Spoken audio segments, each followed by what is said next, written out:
हाय पिलामाने समस्त को ओडिया सर ओबी YouTube channel को स्वागत। जो माने 11th रे नाम लेखा पाई वेटिंग रे अछंती से मानको पाई एक खुशी खबर। किछि पिला द्वंद्व रे रहि जाइथिले, चिंता रे पड़ी जाइछंती, तांकर सेकंड बोर्ड रो रिजल्ट्स आसी नाही।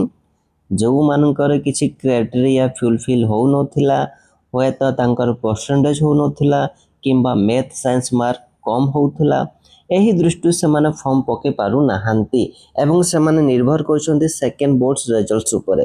सही ऊपर तुम गुरुत्वपूर्ण सूचना गुडी को एही वीडियो माध्यम रे पाई परबो पिला माने।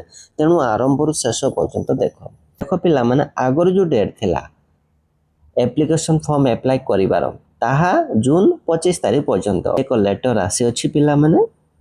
एही लेटर अनुसार डेट रहिछि कोन आसंता मास 6 तारिख अर्थात जुलाई 6 तारिख पर्यंत एप्लिकेशन फॉर्म अप्लाई करिवार रहिछि 11 पाई।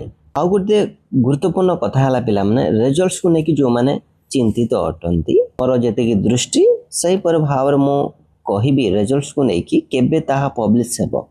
सुनो मन देकी देखो पिला माने ओबीएस चाहिबो कि निजो पिला माने निजो आम स्कूल रे पढ़ंतु, ओबी रे पढ़ंतु, से माने केमति हैरान न होंतु। तेणु करी एही डेट मध्य पिला माने एक्सटेंड होइछि जुलाई 6 तारिख पर्यंत। जदि भी एही डेट भितरे रिजल्ट्स पब्लिश न हुए सेकंड बोर्ड रो, पुणी आउ थरे एही डेट एक्सटेंड हेबार बहुत संभावना रहिछि। बुझिला पिला माने ओबीएस मध्य चाहुछि कि सीबीएसई सेकंड बोर्ड रिजल्ट्स परे पिला माने फॉर्म अप्लाई करिवार सुযোগ पांतु। तेणु करी चिंता करो नाही पिला माने। आशा करछि एही सूचनाटी समस्त को बहुत भलो लागिथिबो। केमति लागला पिला माने कमेंट रे जणाइबो। किछि डाउट थिले कमेंट रे तुमे निचे लेखिबो। चैनल को न आसीतिले सब्सक्राइब करि दबो। पुणी देखा हबा आ एक वीडियो रे।